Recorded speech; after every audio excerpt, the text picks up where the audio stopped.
In recent decades, medical practice has increasingly focused on public health approaches to promote health and not just prevent disease.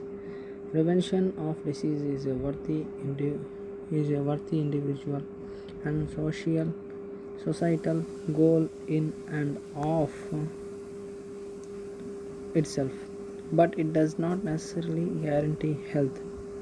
Health is a broader construct encompassing more than just absence of disease. It includes biological, physiological, and psychological domains, among others, in a continuum rather than occurring as a dichotomous trait. Health is therefore somewhat subjective, but attempts have been made to use more objective criteria to define health in order to raise awareness, prevent disease, and promote healthy longevity. For example, in 2010, the American Heart Association defined a new construct of cardiovascular health based on evidence of associations with longevity, disease avoidance, and health longevity and quality of life. The definition of cardiovascular health is based on seven health behaviors and health factors: eating pattern, physical activity, body mass, smoking status, and levels of blood pressure, blood cholesterol, and blood glucose, and includes a spectrum from poor to ideal. Individuals with optimal levels of all seven metrics simultaneously are considered to have ideal cardiovascular health. The state of cardiovascular health for an individual or a population can be assessed with simple scoring by counting the number of ideal metrics out of 7 or applying 0 points for each poor metric, 1 point for each intermediate metric, and 2 points for each ideal metric, thus creating a composite cardiovascular health score ranging from 0 to 14 points. Higher cardiovascular health scores in younger and middle ages have been associated with the greater longevity, lower incidence of the cardiovascular disease, lower incidence of other chronic diseases of aging, including dementia, cancer, or more, compression of the morbidity, greater quality of life, and lower healthcare costs, achieving both individual and societal goals for healthy aging, and further establishing the critical importance of primordial prevention and cardiovascular health promotion. Focusing on health promotion rather than just disease prevention may also provide greater motivation for patients to pursue lifestyle changes or adhere to clinician recommendations. Extensive literature suggests that providing patients solely with information regarding disease risk or risk reduction with a treatment is unlikely to motivate desired behavior change. Empowering patients with strategies to achieve positive health goals after discussing risks can provide more effective adherence and better long-term outcomes.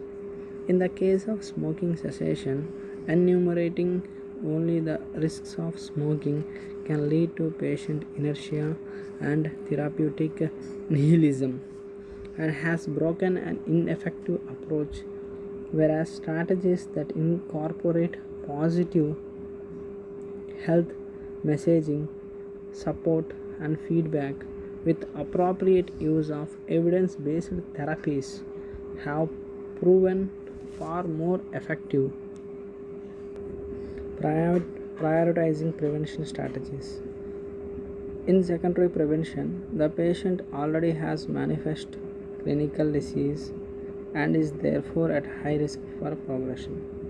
The approach should be to work with the patient to implement all evidence based strategies that will help to prevent recurrence or progression.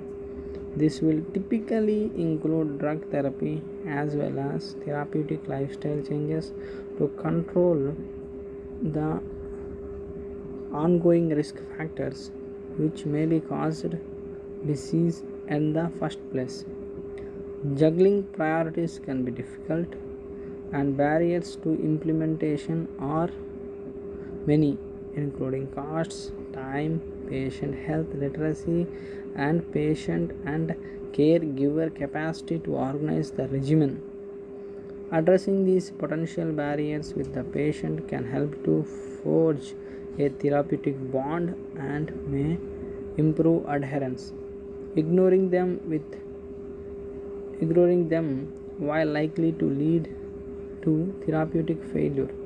Numerous studies demonstrate that even in high functioning health systems, only approximately 50% of patients are taking recommended evidence based secondary prevention medications such as statins by 1 year after a myocardial infarction.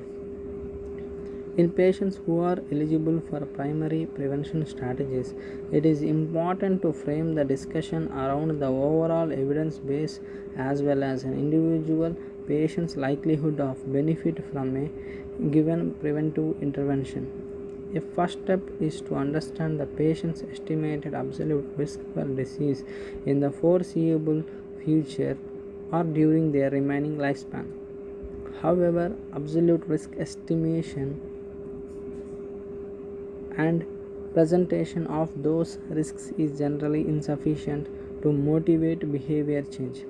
It is critical to assess the patient's understanding and tolerance of the risk, their readiness to implement lifestyle changes, or adhere to the drug therapy, and their overall performance regarding the use of drug therapy to prevent an event, for example, cancer, myocardial infarction, stroke. The clinician can help the patient by informing them of the risks for disease and potential for absolute benefits and harms from the available evidence based choices. This may take more than one conversation, but given that diseases such as cancer and cardiovascular disease are the leading causes of premature death and disability, the time is well spent. Partnering with the patient through motivational interviewing may assist in the process of selecting initial approaches to prevention. Selecting an area that the patient feels they are ready to change can lead to better adherence and greater achievement of success in the short and longer term. If the patient is uncertain what course to choose, prudence would dictate focusing on control of risk factors that may lead to the most rapid reduction in the risk for acute events. For example, blood pressure is both a chronic risk factor and an acute trigger for the cardiovascular events. Thus, if a patient has both significant elevations in the blood pressure and dyslipidemia, it would be appropriate to focus initial efforts on blood pressure control. Likewise, focus on smoking cessation can lead to more rapid reductions in the risk for acute events than some other lifestyle interventions.